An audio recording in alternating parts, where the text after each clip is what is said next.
Aujourd'hui, nous allons dialoguer avec le professeur Jean Gardy Estimé, et le professeur Estimé qui est un personnage très actif, surtout dans le monde universitaire en Haïti. Il va nous parler un peu plus de ses activités comme enseignant-chercheur à l'Université d'État d'Haïti et particulièrement au campus Henri-Christophe de Limonade.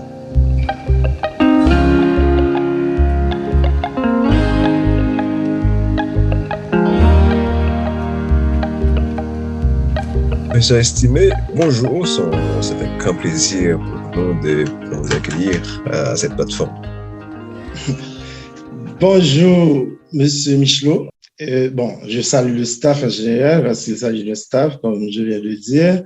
Je salue toute l'équipe qui a daigné m'inviter. Je lui dis merci quand même d'avoir daigné m'inviter à ce précieux programme pour parler de mon œuvre, de mon dernier livre, Guide pratique d'organisation du travail intellectuel. C'est si précieux, c'est si bon de chercher à connaître les circonstances dans lesquelles un auteur a proposé une œuvre scientifique, une contribution. J'espère donc très sincèrement, très vivement que le public apprécie cet intérêt pour la suite. Voilà, donc, je suis très content d'être avec vous aujourd'hui pour continuer à parler de mon œuvre, parce que c'est ce que je fais à longueur de journée. On m'invite, dans tout le pays pour parler de mon œuvre. Eh bien, je continue, c'est le travail. Voilà. Merci encore à toute l'équipe. Justement, ça va être une occasion pour nous de faire un coup d'œil sur vos activités et avec plusieurs titres, professeur, auteur, conférencier. On vous rencontre à plusieurs endroits comme conférencier.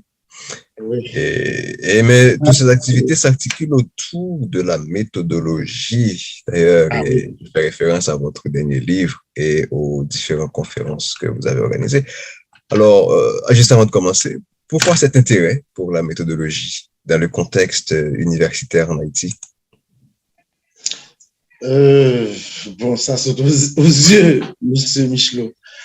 Il y a un grave problème de production à l'université en Haïti. En général, à l'université en Haïti, en général, vous voyez, en partie, cela est dû à une carence, persistante en outils méthodologiques de qualité dans le pays. Eh bien, dans ce genre de conditions, un professeur de méthodologie comme moi, par exemple, un professeur de méthodologie qui s'y connaît, ne saurait être indifférent à ce genre de problème. Vous voyez, en effet, je suis professeur, comme vous le savez, je suis professeur de méthodologie à l'Université d'État d'Haïti depuis environ 7 ans. Et ce constat demeure toujours accablant, malheureusement, car en conséquence de ce manque accru de support méthodologique de qualité en Haïti, eh bien, malheureusement, les étudiants ne produisent pas assez.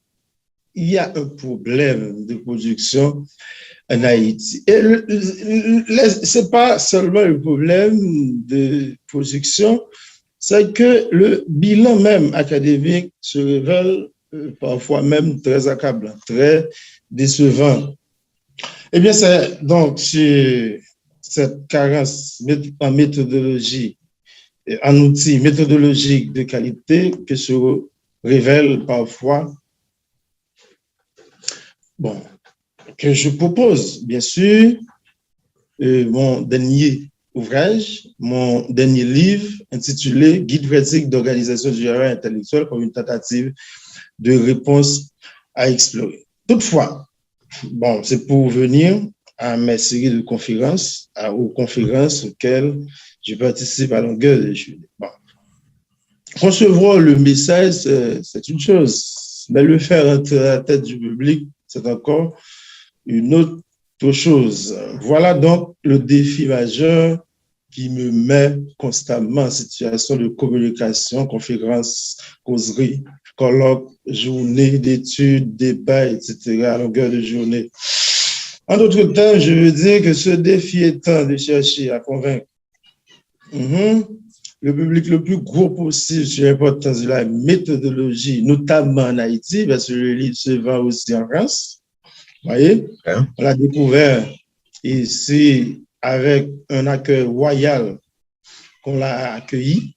Vous voyez, donc, mais notamment parce que c'est là où je travaille. Donc, ce défi étant de chercher à convaincre un large public sur l'importance, sur l'utilité de la méthode, il m'a fallu utile d'élargir ce cadre de communication scientifique et de multiplier mes interventions sur la question. Car je me suis convaincu à savoir que je vous l'avais toujours dit, il n'y a pas de production intellectuelle de qualité sans l'usage d'une méthode de qualité. Voilà donc le souci. Parce que la méthode ou l'organisation ou l'ordre, bon, du cogito, Descartes, on va y revenir tout à l'heure. La méthode demeure la condition nécessaire de réussite de tout projet scientifique, quel qu'il soit et quel que Bien soit sûr. le Alors, on gestion va, des études. justement, nous allons faire un petit coup d'œil tout à l'heure sur l'importance de la méthodologie, etc., surtout dans Ouais. la réussite académique des étudiants et des jeunes. Mais là, je suis en train de faire un petit coup d'œil sur le livre. Hein. Le titre de votre livre, c'est déjà assez curieux. Je m'intéresse surtout au sous-titre, vers de nouvelles pistes pour la décolonisation de la méthode et l'émancipation intellectuelle. Hein. Faut-il décoloniser la méthode Voilà. en Haïti? Oui. Une petite précision sur cet aspect-là qui est apparu dans le sous-titre. Nous sommes On s'achemine vers une décolonisation de la méthode. C'est l'un des problèmes même de nos étudiants. Nos étudiants ne peuvent pas produire parce qu'ils sont en partie endoctrinés. Vous voyez?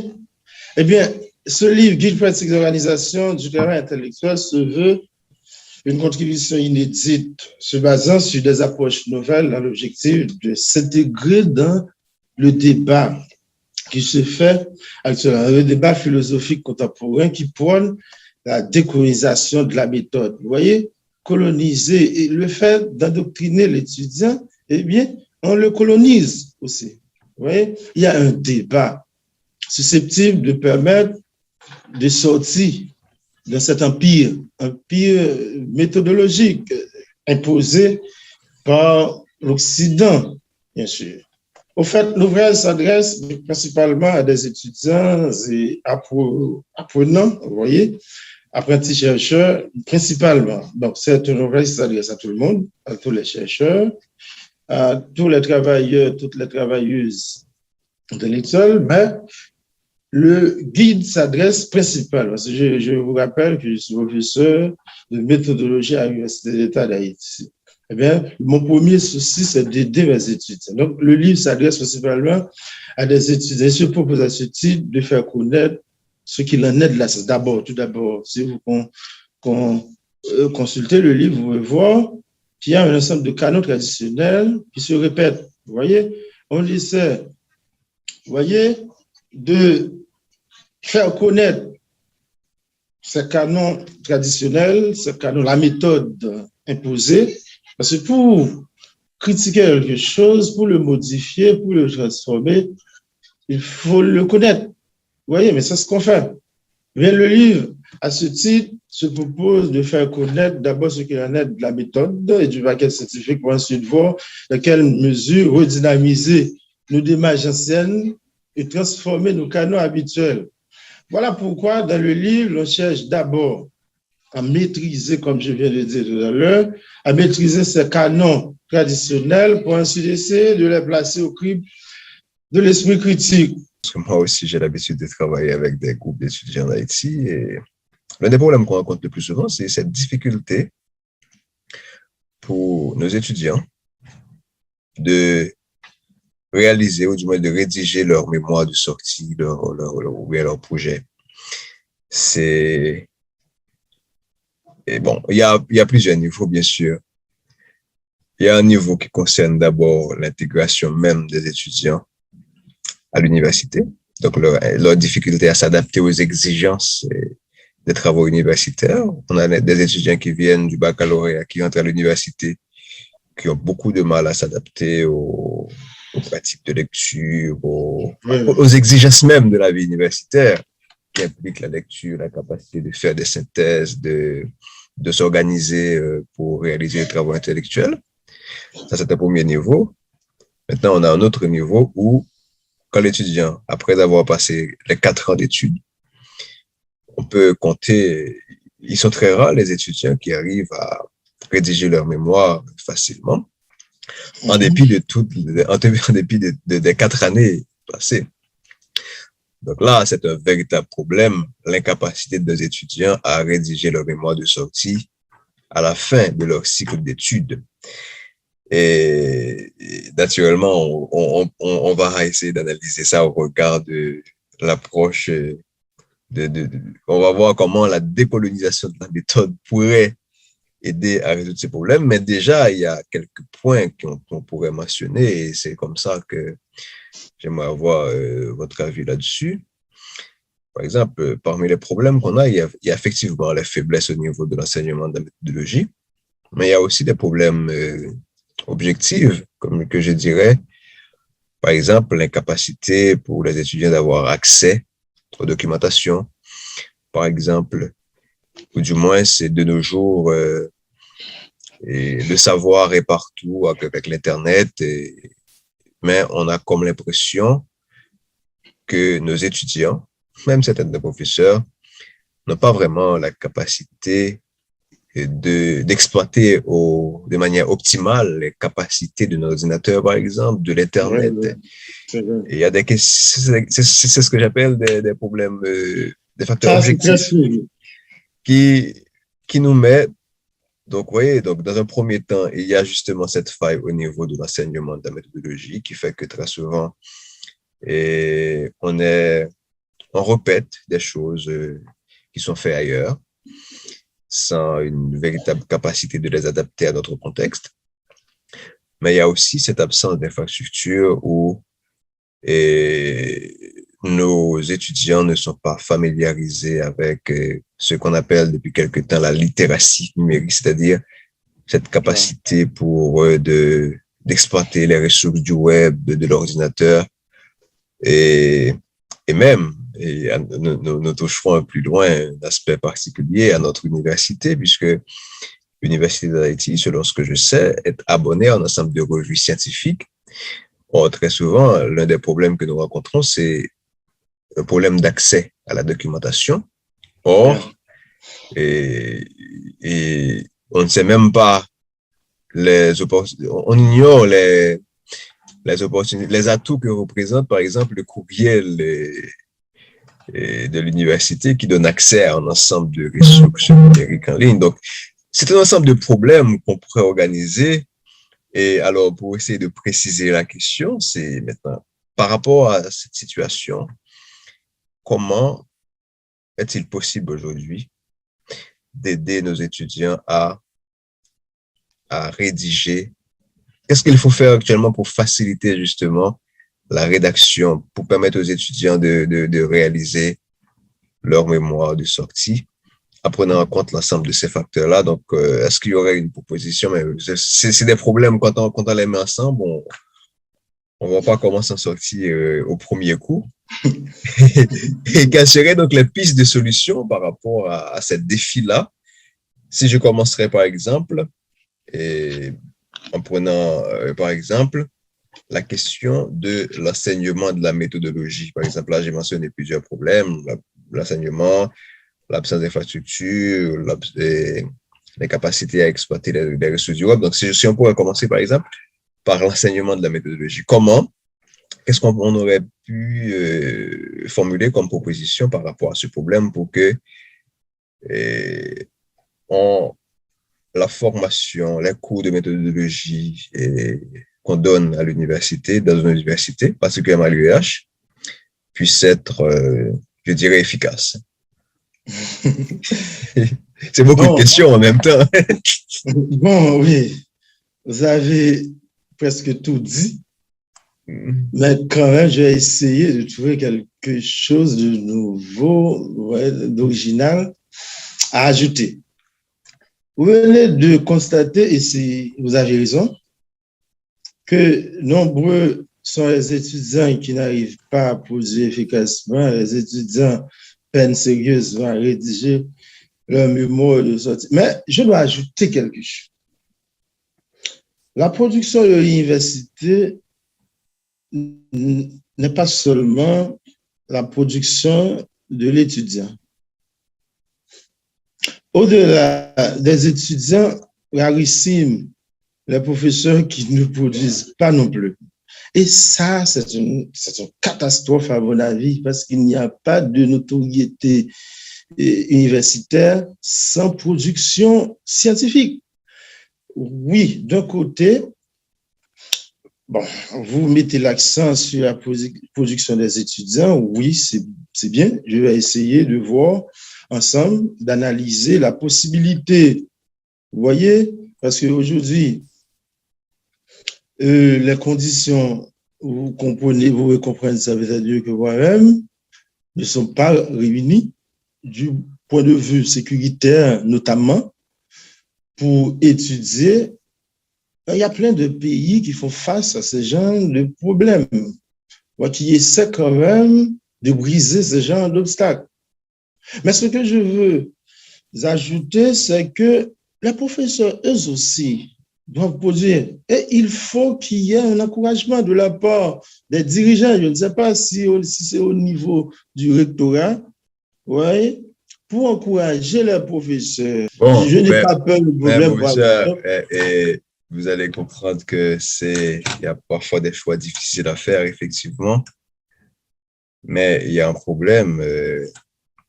Le problème qu'on est en train de poser là, si on le prend au niveau de l'enseignement et de la production du côté des professeurs, de l'efficacité des professeurs même, voilà, on va. Est-ce que je pourrais parler d'un problème d'ordre politique dans le sens de gouvernance, puisque faire de la recherche, ça demande, c'est très exigeant. Ça demande du temps, beaucoup de ressources. Et l'on comprend très mal que des professeurs qui, pendant qu'ils enseignent, sont à la fois consultants dans une institution internationale, qui ont un poste par-ci, un poste par-là, qui cherchent par tous les moyens à arrondir les fins de mois. Mais c'est ça. On va comprendre que là, c'est très difficile de se concentrer sur l'activité l'université, la recherche. Donc, c'est ça un problème. Aujourd'hui, le professeur a des recherches. Vous voyez, enseigner chercheur, on est nécessairement des chercheurs. Le fait d'avoir cette possibilité. Maintenant, comment être chercheur en étant dans une situation de, est-ce que je peux parler de précarité, mais je ne sais pas, bon, je ne suis pas là dans une posture où je vais juger est-ce que c'est bon ou pas, parce que c'est au professeur de savoir, ça varie en fonction de sa situation.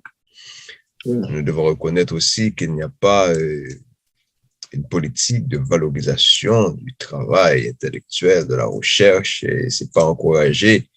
Donc, si quelqu'un le fait comme vous le faites, c'est un choix difficile. Je connais beaucoup de professeurs qui choisissent de rester à l'université malgré les précarités. Malgré tout, oui. Mais il y en a d'autres qui choisissent de ne pas le faire. Et là, je ne vais pas juger est-ce que c'est bon ou pas du côté du professeur, mais il y a justement les conditions, il y a des conditions qui doivent être créées pour encourager la recherche. Il y a un problème, monsieur. Le fait d'accepter le travail, bon, oui, bon, moi, je ne sais pas. Parce que le fait d'accepter le travail, il y a un certain nombre de conditions qui vont avec. Parce qu'on ne peut pas être professeur sans rechercher, sans se donner pour le voir, de chercher pour approfondir son domaine, pour proposer. Donc, si vous gardez encore la position, vous gardez encore le statut, c'est que vous êtes prêt pour chercher. Comment être en salle de classe pendant 20 ans sans produire. Comment être docteur? Bon, par exemple, n'en déplaise à des collègues au campus. Ils sont docteurs, mais sans produire aucun document scientifique, sans proposer. Je veux les lire moi-même. Mais comment être docteur, comment être professeur sans avoir la décence de publier même un article? Ça prend du temps, mais c'est vous qui restez dans le travail. Moi-même, je suis ainsi. Je suis un peu direct. Moi-même, je ne parle pas pour faire plaisir. Je suis ainsi. Comment rester en salle de classe sans produire pendant 20 ans? Vous répétez la même chose, vous n'avez même pas de temps pour vérifier. Moi-même, j'ai beaucoup de problèmes avec le rectorat qui n'encourage pas parce que ça met en valeur l'image de l'UEH, mais on ne m'appelle jamais même pour me féliciter. Et pas moi, bon, je n'ai pas même besoin de parler de moi-même. Est-ce qu'on le fait pour les autres? Ça, c'est un grave problème. Il y a ce qu'on appelle l'émulation pédagogique, l'émulation professionnelle. Ça encourage. Vous n'avez pas besoin d'avoir de gros moyens pour encourager un professionnel, un collaborateur. Donc, ça, dans le monde entier, on commente, on apprécie mon travail. Lorsque je suis dans l'UEH, bon, vous-même, je vous félicite, je vous en félicite. Seulement, bon, je ne sais pas si vous êtes au rectorat, mais c'est seulement de votre part que j'ai reçu l'invitation pour parler de mon œuvre. Ça, c'est décourageant, c'est démotivant. Je les ai invités à plusieurs reprises pour venir prendre part à mes activités scientifiques. Bon, on n'a même pas répondu à ce genre de message d'invitation. Donc, tout ça décourage. C'est si bon de chercher à connaître, c'est si précieux de chercher à connaître les circonstances dans lesquelles un professeur produit pour l'encourager, pour encourager les autres. Mais on ne le fait pas. Donc, sur ce, je vous remercie encore pour cette précieuse invitation. Voilà. Et continuez, parce que faire passer le message, produire le message, c'est une chose, mais le faire entrer dans la tête du public, c'est encore c'est encore une chose. Donc, le fait d'avoir des couloirs, voilà pourquoi j'apprécie l'invitation du campus, encore une possibilité de parler de l'utilité du document, et parce que parfois on produit et puis on passe inaperçu, on produit des choses extraordinaires, mais on passe inaperçu parce que il y a des stéréotypes.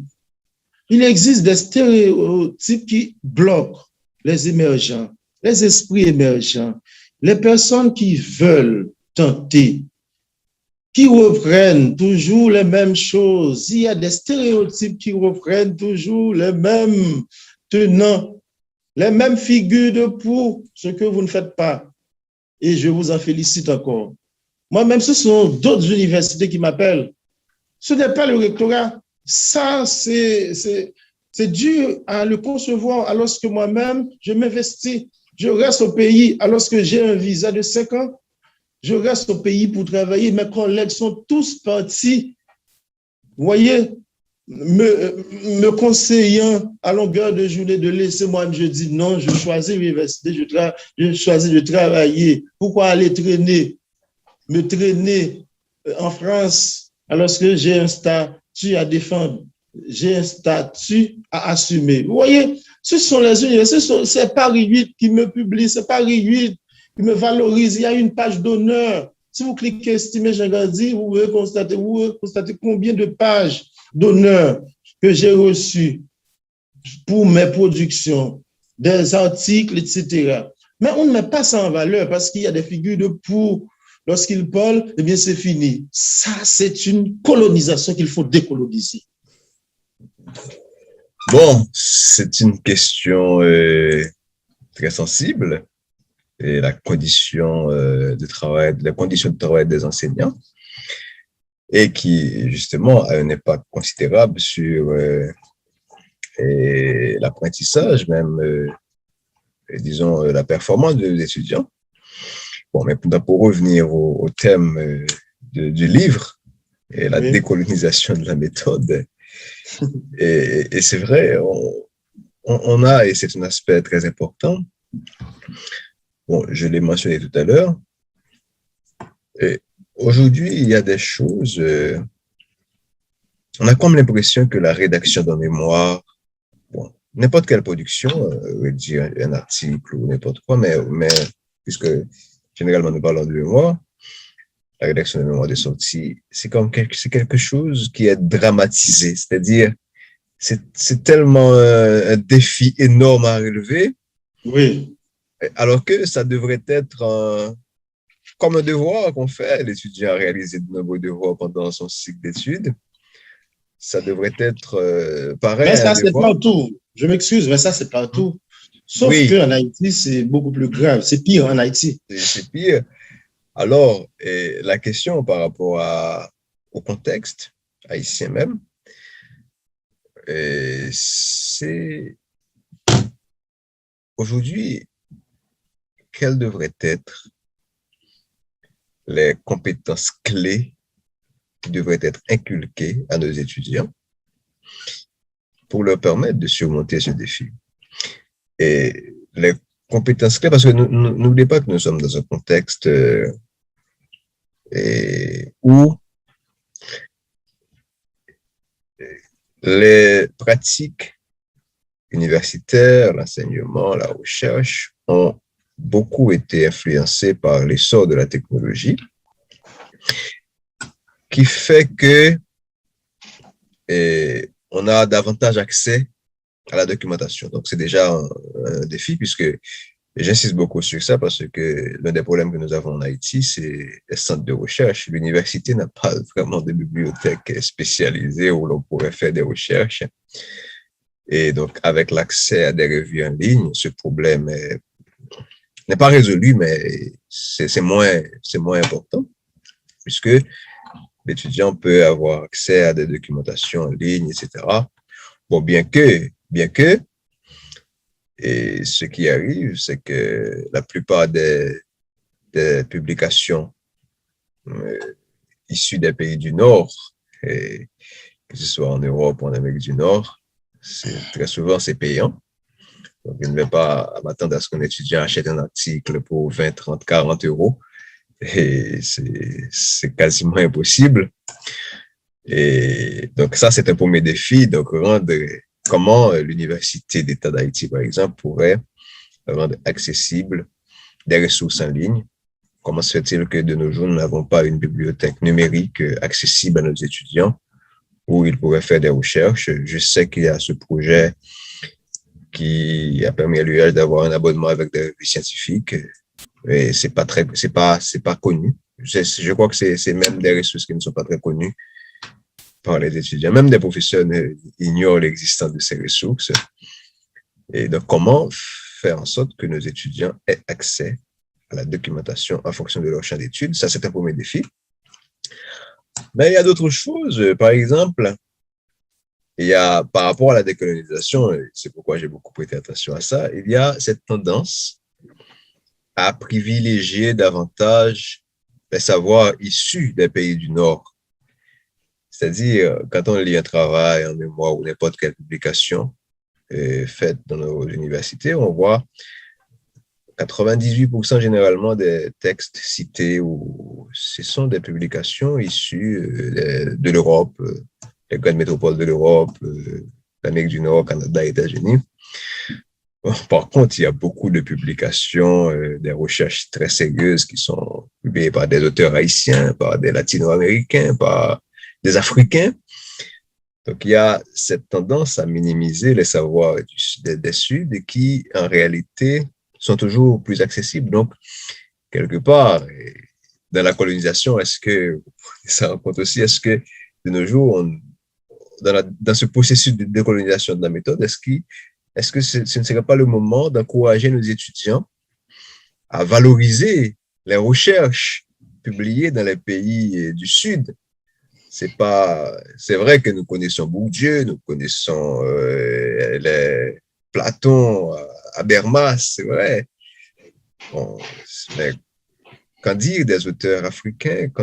Qu'est-ce qu'on peut dire Il y a des travaux de recherche qui sont complètement ignorés, pourtant qui sont très accessibles et qui ont autant de pertinence par rapport à ça. Maintenant, ça, c'est un aspect très important et qu'on pourrait considérer aussi. Ensuite, il y a un autre aspect qui m'intéresse par rapport à la question de la décolonisation, c'est le rapport entre la science et la société, l'université et la société. Pourquoi nous faisons de la science? Pourquoi nous faisons de la recherche? Et le rôle social de l'université. Donc, il faudrait qu'on se demande, qu'on aide nos étudiants à comprendre, mais vraiment, ils font de la recherche, certes, mais c'est quoi le rapport avec la société dans laquelle ils évoluent? Comment se situer en tant qu'étudiant, apprenti chercheur, par rapport aux problèmes sociaux? Et donc, c'est tout un défi à relever pour aider nos étudiants à comprendre ce rapport. Et pour revenir aux professeurs, et il y a un élément qui est très important et qu'on ne mentionne pas toujours, mais qui est réel. C'est ce que je pourrais appeler une sorte de pédagogie de l'humiliation. Et cette tendance de beaucoup de nos professeurs qui a abusé de leur droit d'aînesse. On a comme l'impression que les enseignants n'auraient pas aimé que les étudiants évoluent, réussissent, Voilà, ça, par c'est peur d'être dépassés ou remplacés, je ne sais pas. Et bon, on voit ça très souvent par des pratiques d'humiliation publique en classe, et de refus de lire les travaux, des évaluations très sévères. Et c'est des questions. Donc, quand j'ai vu le sous-titre vers une décolonisation de la méthode, toutes ces idées me sont passées par la tête et là, c'est un gros défi qu'on a à relever par rapport à tous ces problèmes, à cette voilà. problématique de la décolonisation de la méthode. Et je ne sais pas, j'ai touché plusieurs aspects en même temps pour vous permettre d'intervenir,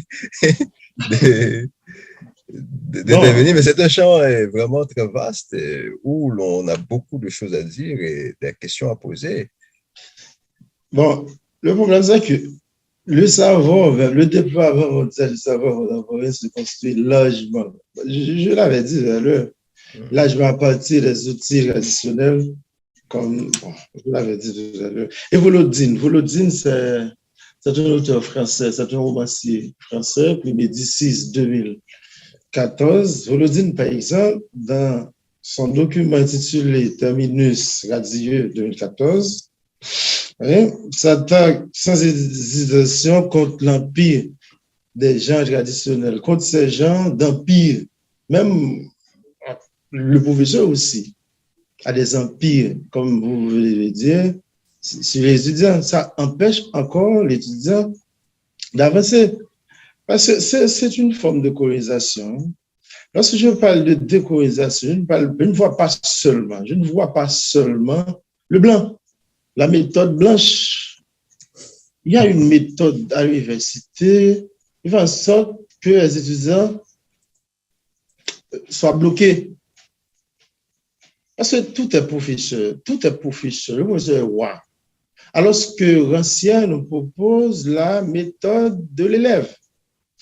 La méthode de l'élève, c'est la plus efficace parce que ça permet à l'élève de s'émanciper, ça permet à l'élève de révéler ses forces cachées.